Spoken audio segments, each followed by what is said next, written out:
Alright, good morning YouTube. It's about 1:30 in the morning and as you can see, I've been laying around. I've had a pretty busy day today. I just finished watching Disconnect 2012. It was a really good movie. It followed the lives of three different families and the conflict in the family and how sometimes things can reach such a heightened frenzy that it can tear your whole world apart. And sometimes things that are not intended happen, and it just makes things crazy. I thought the movie was very moving and very touching. Um, I'm supposed to be asleep. I was supposed to be in bed at 11, which I was in bed, but I saw the movie and I decided to watch it. Um, just thinking a little bit about normal lives and things just going absolutely crazy because, as you know, I had that happen in my life. You know, this normal life, everything went absolutely crazy. And now, I'm trying to wind down, but whenever you are involved in the legal system, whether you're formerly in prison through the jail system, or through homeless shelters, or through, and I hope you can hear me. I had the headphones, so I was listening to something, but, or if it's through, whatever type of institution, you're still, imprisoned. And especially when you're outside of those doors, because you're imprisoned more so by you're mentally enslaved. And this whole time that you're imprisoned and kind of wrapped up in whatever the circumstances that you're in, the world is continuing to go on around you. Mores and values have changed. People have changed. Um, for 7 years, that's when the case started. And just misconceptions that when they have all this time, when they say the case is from the time it opens to the time it's quote unquote closed,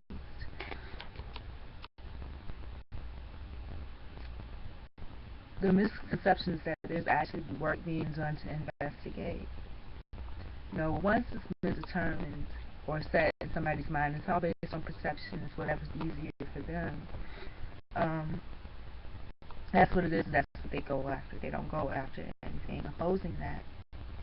Now, with that being said, by nature, like I said, my nature is a good person. By nature, my essence of my being is love and to be loved in the most purest sense of the word.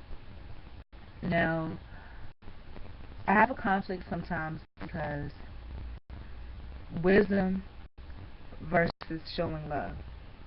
The way that I was brought up was through church, my mom, by my community. You love people, you care for people, you love yourself, you help. Now, the conundrum there is that, with this system, like I said, yesterday I was so thankful that the lady met me at the door after they gave me a runaround all day long. And it so happened, was luckily there was a guy standing there, and I think, you never know what's really going on, but I was talking to him about the situation, and I was trying to get his advice on what he thought I should do. Obviously, she saw me and she came to the door and handed me the paper. Now, the psychological game that's played there is that this is a probation office. You don't hand stuff out the door to people. You know what I mean? So, and also being someone that's under the system, it's like whatever you perceive them to want, you immediately do. So she, you know, didn't come all the way out, just poked her head out with the first sheet of the piece of paper. Now, I was like, wow, I was so thankful because I was thinking I was going to have to go through this whole mess, have an argument, have a fight, possibly, have all these negative things said about me that might affect my status. So I was happy. I read the paper before I left, and it wasn't complete. The termination papers were not completed. Did not include the second page. Not only that, I needed to have confirmation that it was actually sent to the court, so the court knows that it's been officially terminated.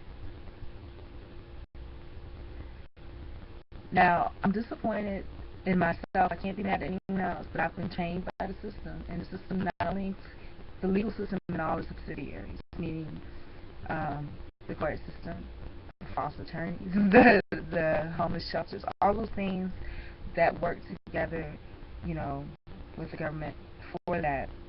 And so I've been trained not to speak up. You know, I've been trained just whatever they say it is, just let it be that. I've dumbed myself down completely.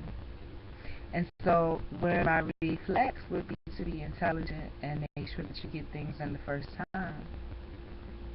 My training over the last 7 years, and remember how they say after every 7 years you become a totally different person, has been you bow down, you don't say anything. So, you know, it's a dilemma because, you know, like I said, on one hand, I was so thankful, and even though I saw that there was a mistake, I didn't go back and immediately address it, even though it cost me time and money. The whole day I spent, you know, the whole day made absolutely no sense at all. And then I noticed yesterday, that was when I was talking to, well, actually the day before yesterday now, when I was talking to the probation office. The walls here are very thin, so everything can be heard, okay? And I'm sure my neighbors heard me. You know, I wasn't intentionally loud, but you don't have to be. I'm sure my voice was at a louder rate than it is now because I was slightly emotional. And I'm sure they heard everything, and I be on myself all the time. You know, it's just, I tell the truth about my situation, but I don't necessarily know my surroundings and the people around me. And to be honest with you, I don't necessarily want to. And I probably shouldn't even be saying this because there are a lot of bad people out there. There's a lot of bad people right here. But one of my favorite quotes is that, you know, I stopped looking under my bed for the monsters when I realized they're all around. You know, um, my only saving grace has been that God protects fools and babes. Now, after all this being said, me, you know, of course, the landlord has a place out back. There's a guy that moved here like a couple of months after I moved in. Now, I don't know anything about him. He doesn't know anything about me, and I like it that way, you know, except from probably whatever he overhears, but I don't even really talk, so. But yesterday I was on the phone because I had to be. But, and the landlord, I just know about what he told me at first. I don't know anything else about him. I don't want to know anything more. The guy that used to live next door is now living with him because his place got torn down. You know, all I know is that I don't want to be bothered with him, and that's about it, you know. And, you know, I'm cordial. Like, if I'm outside, you say hi to me, I say hi, and that's great. I love that. That makes my day. But outside of that, I find it very intrusive. Now, yesterday when I was leaving, you know, obviously the person probably heard, and they probably, we just happened to be leaving at the same time. It made me a little uncomfortable because when you know, you can hear when somebody's leaving in comments. So I heard a person when they left, but I was still busy doing some things. So, like maybe 10 minutes afterwards, I walk out the door, they're still sitting outside with the car idling. And I'm like, okay, not a problem. And so then, you know, I'm walking down the street, they still haven't left from in front of the house. And it's like they waited till I got to the corner to where I was going to turn. You know what I'm saying? And that made me really uncomfortable. So I came back.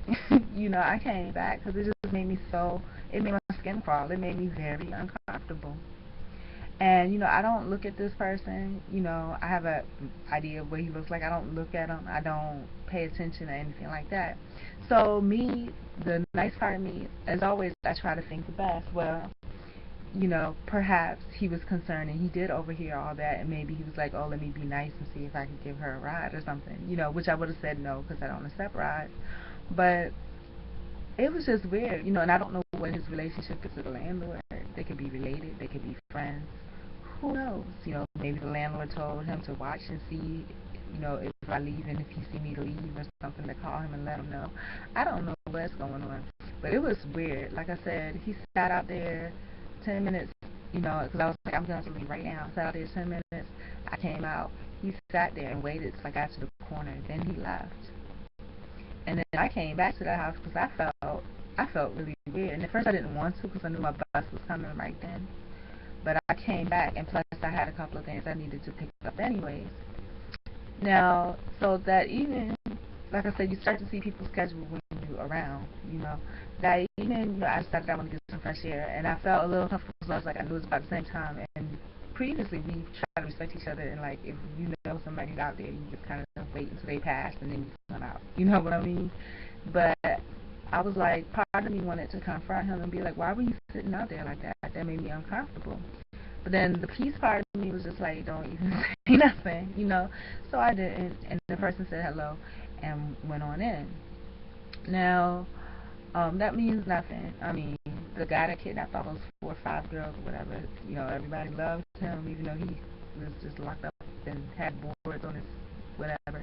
But so then, okay, then today comes along. I'm doing my thing, chilling in here, and again, you know, like I said, the thing yesterday it was really weird. But I tried to think, and I was like, well, maybe he wanted to give me a ride or whatever, and he was just trying to contemplate in his head, you know, whether that girl was crazy or not, you know, because you've been neighbors this long, maybe I'll help her. You know, I don't need any help, but I was hoping, just the thought of humanity, you know what I'm saying? But then today, you know, I'm sitting here, everything is cool. Like I said, I don't like that man that used to live next door. And I was glad, not in a negative way, I was glad the place got tore down so I didn't have to hear that music. But then, you know, he was a landlord. It hasn't bothered me anything like that since. A little weird at first, but it's okay. Next thing I know, I hear, hello, hello. And I'm like, some little kid is yelling through the door. First of all, what barn did your parents raise you in? You know what I'm saying? I don't even know anybody that well for anybody to be coming yelling like that. You know what I'm saying? But I don't have much time, but pretty much I was torn between, okay, you know, my privacy, there's no reason. She was looking for her father, and that touched my heart, but there was no reason for her to come looking for me, because I don't even like that person. And if I don't like that person, then she must obviously know that that person doesn't like me either, because, you know what I'm saying? So why would you ask to come looking for him with me, you know? Anyways, I'm out.